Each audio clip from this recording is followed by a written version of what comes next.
Good morning again. And thank you, Antoinette, and thank you very much, Robert, and all of you. Wow, it's Christmas time, and when it got to being around humor, I started to go and pick out the story about Rudolph becoming a free agent, but, you know, it's football season, and that's the way it goes. But I decided and opted to go to Texas instead. A friend of mine, John St. Clair, had recently gone to Texas, and he visited an old friend.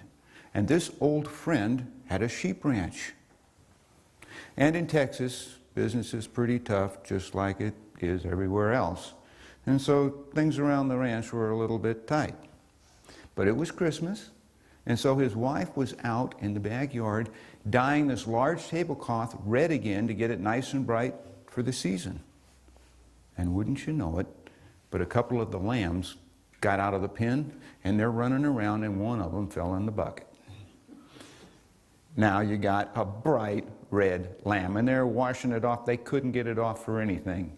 And it's running around trying to dry off, and this car goes by. And he sees that, and he goes, wow, look at that. Pulls on over, goes over to the farmer and says, is that lamb for sale? The farmer goes, yeah. He says, have you got any green ones? It's Christmas time. And the farmer says, not till this afternoon.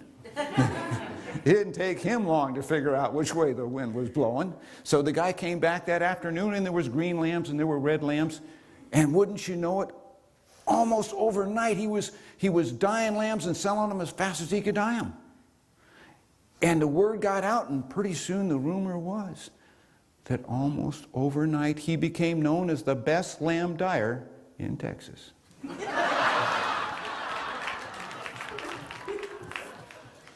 Well, sort of.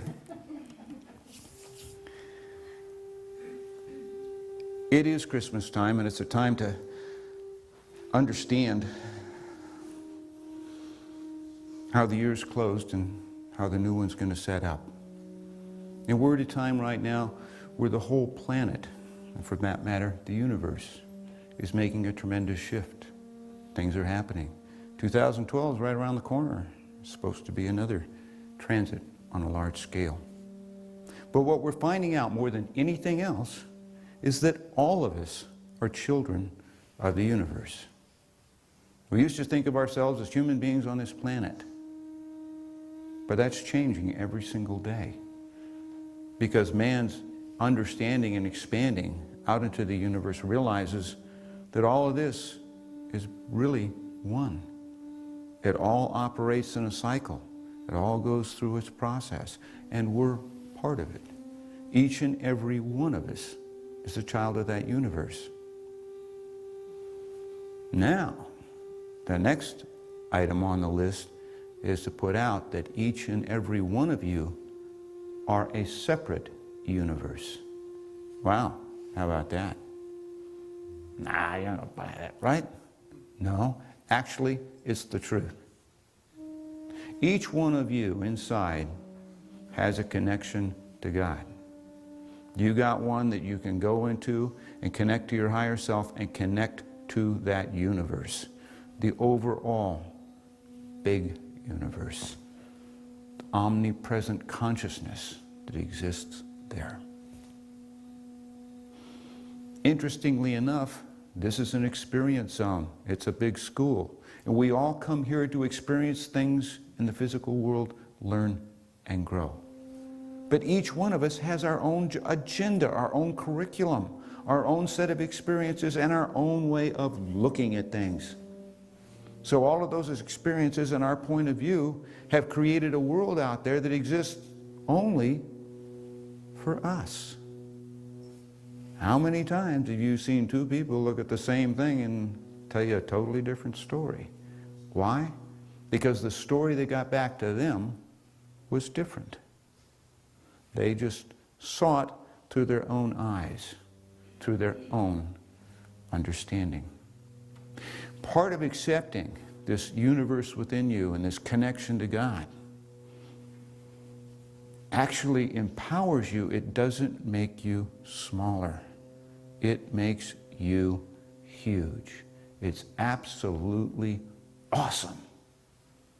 And the reason it's awesome is the second that you really understand that it's there, how to access it, and what to do with it, you suddenly are in a position to start making an objective understanding of what you're experiencing in this world, how to set it up.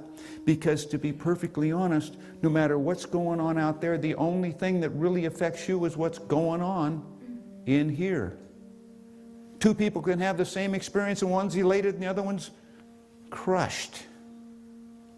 Same experience, but the difference was there. So if you start to realize that this is extremely sacred and holy ground, it's your connection.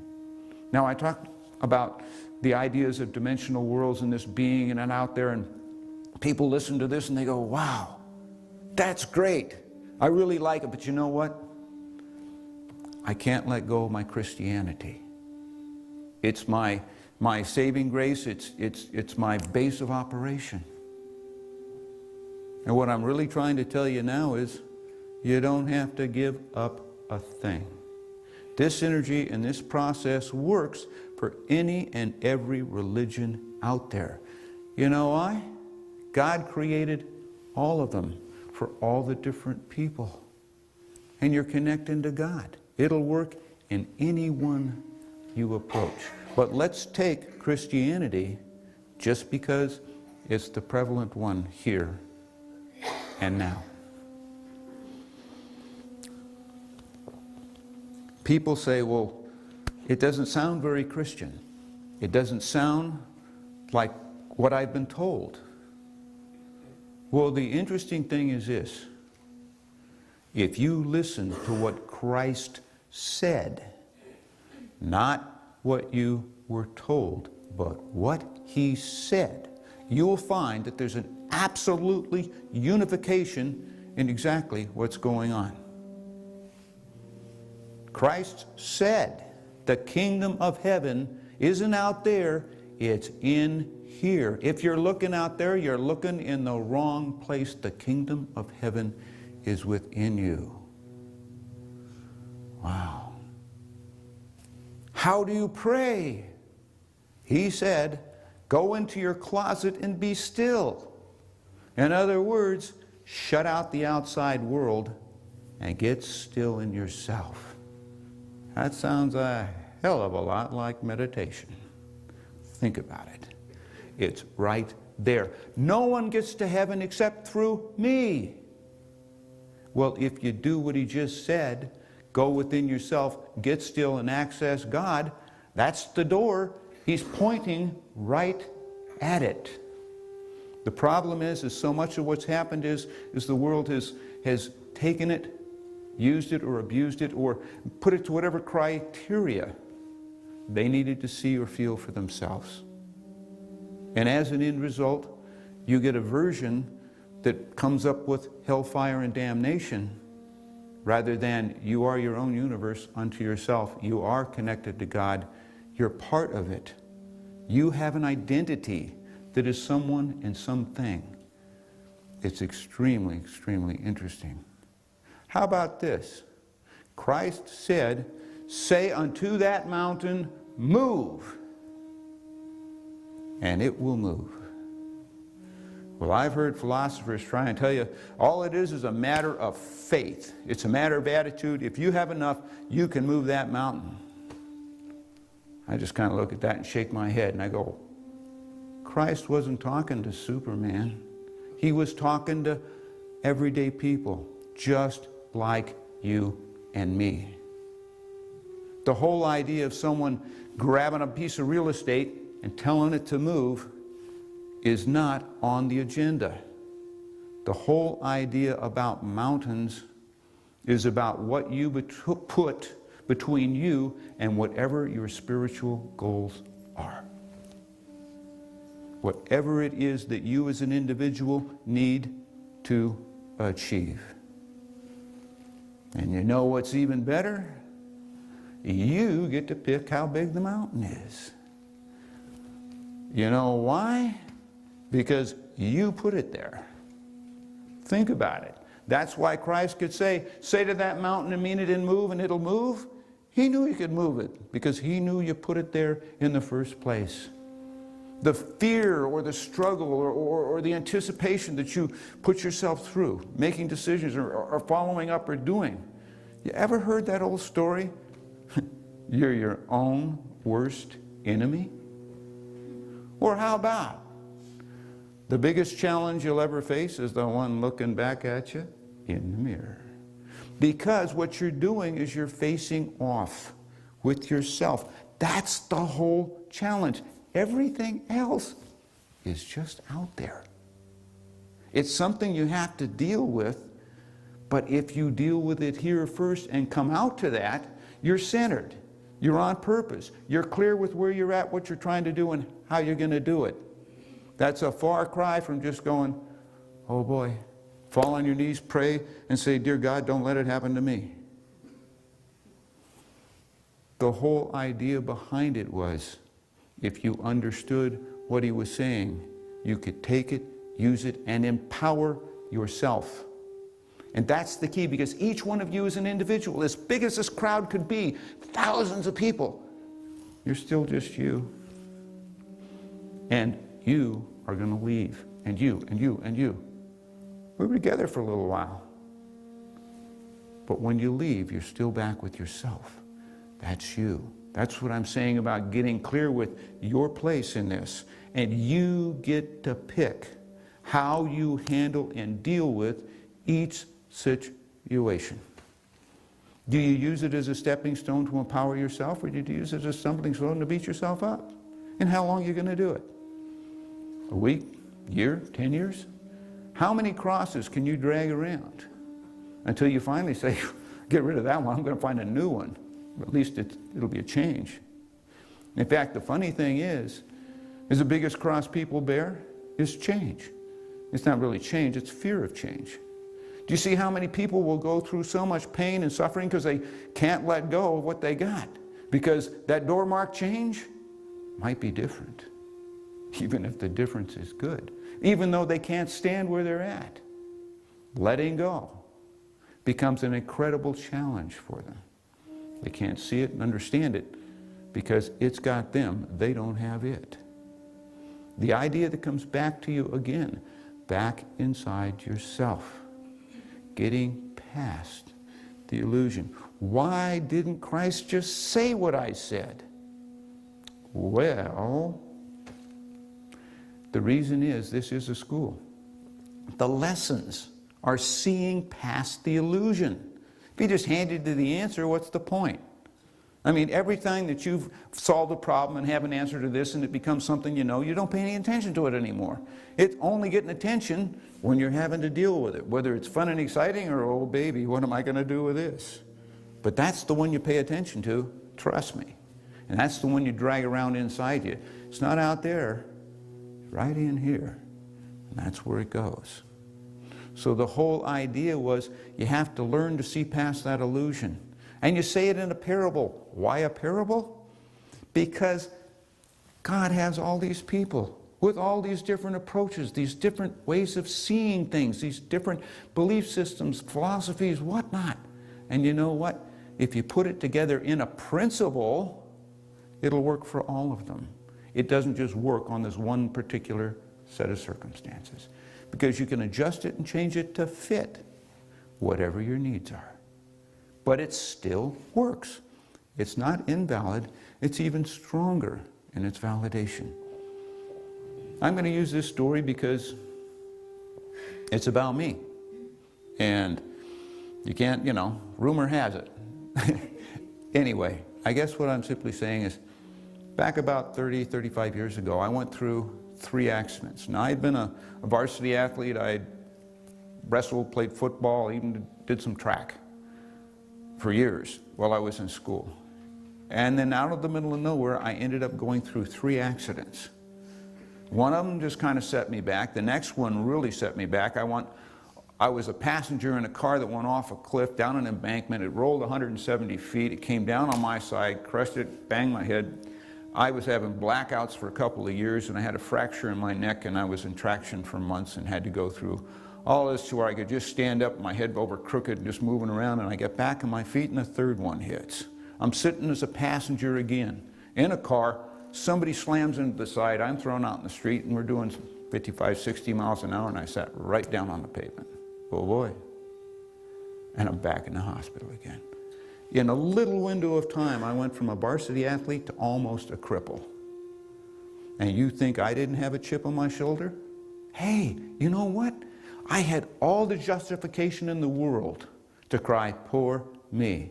I was a victim. Why? The only time I was driving, I was stopped at a stop sign waiting to make a turn when I got hit. The other times, I was the passenger. So, gee, look what the world, the universe, God did to me. In fact, I almost got to the point where I was afraid to go outside anymore because the roof kept caving in every time I moved around, no matter what I did. And I drugged that around, and I thought I would get up in the morning and I was in pain. I hurt all day while I was going through it. I went to bed that night, just drugged through a knothole, and knew I was going to get up the next day and do the same things because the doctor said, kid, there's nothing we can do for you. We've already done all of it. What happened in all of this was I had set the stage to put this big, huge mountain in front of myself. And so because of that, because of the circumstances that I'd set for myself, the justification was all mine. I drug it around for about 2 years. I'd been pushed out of school, so I was having trouble getting a job. I was in such poor health and such poor attitude, I couldn't hardly work anyway, so what was the point? And I pretty much painted myself in a corner of doom and gloom. And you know what interesting happened at that point? I'd really reached bottom and just was ready to check out when I started to get into something called spiritual healing. But that spiritual healing started to help me personally let go of this anger and the mental pain and anguish. Look what happened to me. Look what I'm having to deal with. Why me? Why me? It was such a negative cloud over my shoulders that it was affecting every single thing I did. But you know something very, very interesting? The second that I decided inside to say to that mountain, move, it moved. Because I'm coming through. I let go of the pain, I let go of the fear, and I worked. Oh, it wasn't an easy shift. Because you know what was behind that mountain? Another mountain. The mountain of having to do it. But you know the toughest mountain was be willing to try. I'd given up. The toughest mountain was right here. Didn't have anything to do with doing the work. I did very well at it. It was a mountain. I had to climb it. It went through. But the real mountain was right there. It kept me off balance and under its thumb as long as I let it. Now, the funny thing was I had to get off the position of being macho man. I wasn't a varsity athlete anymore. Okay, the second I said, I can live without that. And I can get by without, doing all these crazy things I used to do and start focusing on what I can do. And you know what happened? All the energy shifted. And I started to get energy back again and function around and doing. And you would be surprised how many things I got to do that I never even would have tried if I'd have stuck on that other pathway. It was a blessing in its own right as much as it was a curse. It gave me a chance to get off my position and actually help myself. And the only person that could do anything about it was me. And that's what I'm talking about you, this credible, awesome power. It's really awesome because the only one that can affect it is you. Nobody else can do it for you, and nobody else can take it away from you. It's yours. It's yours to use, take, move, and get past that mountain. Move. I don't need you anymore.